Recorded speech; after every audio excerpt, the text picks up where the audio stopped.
Hi everybody, Pastor Kirk here with a special Thursday afternoon edition of the Friday FOPC email blast. I want to make sure everybody who is in town this weekend makes it to church on Sunday for our 2011 Ministry Expo. In fact, it is going to be so great and so crucial in God's revitalization plan for our church that you may just want to skip Cousin Ernie's funeral or cancel that Caribbean cruise. Ministry Expo, what is that, you may ask? It is every ministry of our church and every opportunity to volunteer at our church and every way you can serve and exercise your spiritual gifts and tithe your time and energy to our church, all presented in one big ministry exposition, like a World's Fair, like the exhibit hall at the convention center. This week is the culmination of our series, Living Beyond Myself. This whole series has been about getting over yourself, getting beyond yourself, and giving yourself. Actually doing the Jesus lifestyle by serving, taking a towel and a basin, remember that image, and stooping down to do whatever job, however humble, so church can happen. This Sunday worship will begin in the sanctuary and end in the Family Life Center, which will be transformed into Ministry Expo.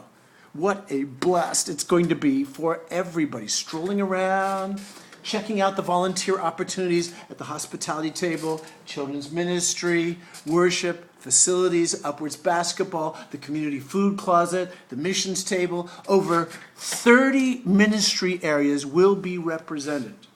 So, what can you do? Can you help clean up? Can you help set up? Can you help greet or usher? Can you sing in the choir? Can you fix things? Can you play an instrument? Do you love working with kids? Do you love working with youth? Are you a tech geek? Is your passion missions? Are you a drama queen or king? Are you a prayer warrior? Would you love arranging flowers or setting up for communion or baptisms? We want everybody to volunteer and sign up for some kind of service or ministry. Last week, everybody got this button, okay? A gift all wrapped up to remind us that every one of us is a gift from God. Every Sunday, God has a gift He wants to give somebody, and it's you. You're that gift. Every Sunday, He has a gift for you, and it's wrapped up in somebody else. And if we don't show up on Sunday, God's gift doesn't get delivered, and it doesn't get received. This week, the new button is this one here. And it's an open gift. Do you see that?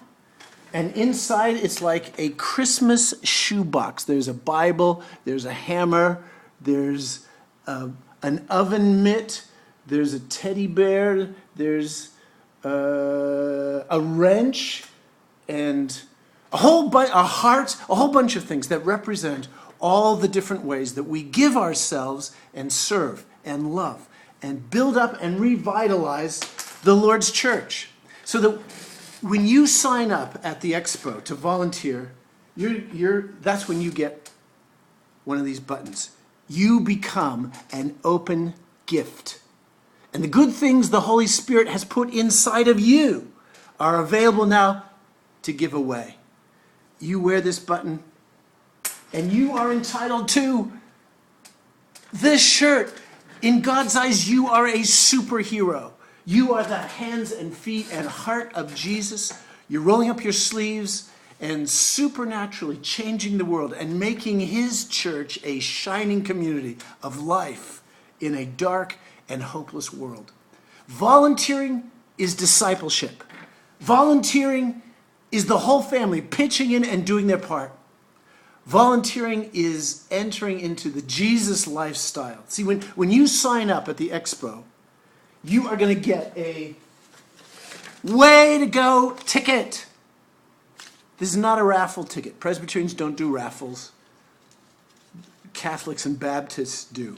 You get a way to go ticket, and you can put your ticket in any of over 50 gift bags. Remember we said every Sunday God has a gift for you?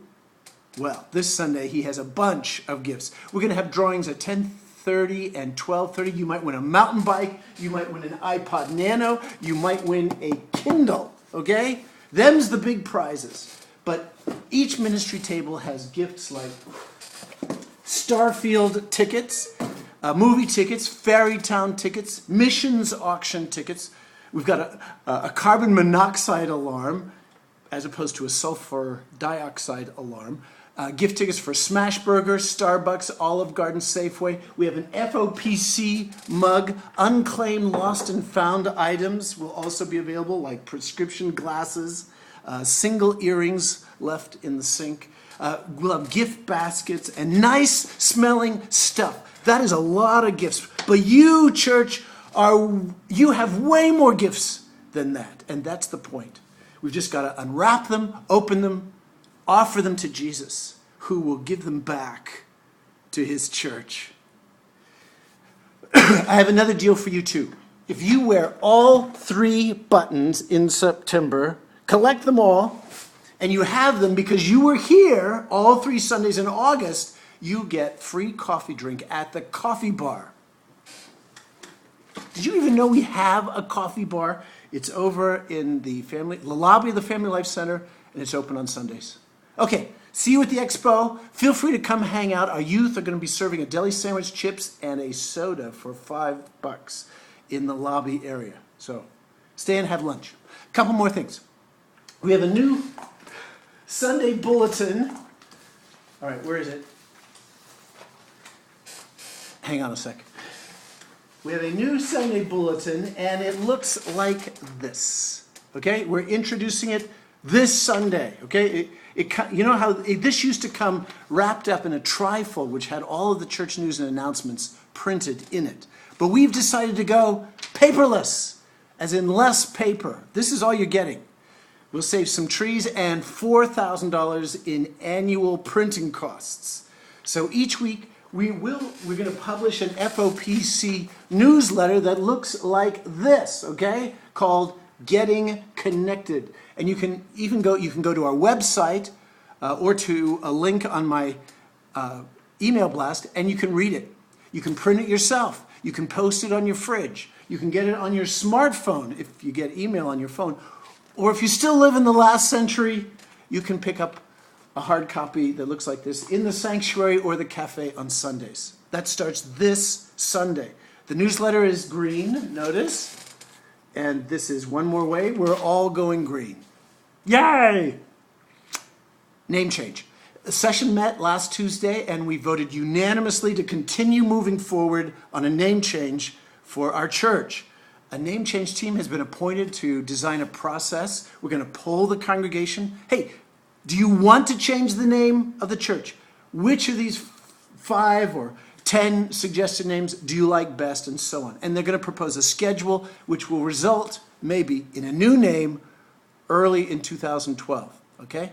It's not too late, by the way, to get a name change suggestion in, okay? We're going to have a box in the cafe for the next 4 weeks, okay?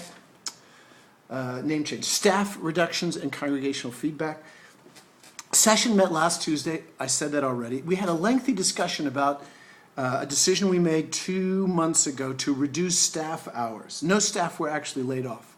Reduce staff hours in children's and youth ministries. We are convinced that with an expanded team of dedicated volunteers, hello, Ministry Expo, with that team, we do not expect any negative impact on the number or quality of our children and youth programs. Nevertheless, there are church folks who are concerned about these reductions, and so session is called a special meeting on Tuesday at 7:30 in the Family Life Center, and the elders will come and hear any congregational feedback that you have on this issue, okay? Baptism by dunking. Sunday, September 18, okay, that's 3 Sundays from now, we will celebrate baptisms with our new baptistry in both the 9 o'clock and the 10:39 services. Several of our youth and at least one of our kids have already signed up. And if you'd like to be baptized by immersion, please call the church office and tell them you want to schedule a baptism. Mary Rigney does that, and she will set up an interview with the pastor and schedule you for September 18th baptism. Okay, we typically schedule baptisms one Sunday every month with the option for immersion once a quarter. Our summer Arise service it's a summer service. It's wrapping up on Labor Day Sunday, so we have 2 more Arise services. Last week, by the way, we had a power outage in the middle of the week. It was like 3 a.m. The whole campus and area around, like a transformer blew somewhere in the neighborhood. It was pitch dark. And for some reason, the main damage was our voicemail disk was wiped out. And we lost all the messages that were stored on it. If you left a message recently, would you please check with our church staff to see if it was received? Speaking of outages, last Sunday we had weird microphone and sound problems. Cliff's mic, do you remember, refused to operate in both services. And it's not because we didn't want to hear from him. The tech team had to scramble to get the music properly amplified. The short explanation is there was a technical component that powers 6 of our microphones, and it self-immolated during worship, and you can't even diagnose these mishaps until later.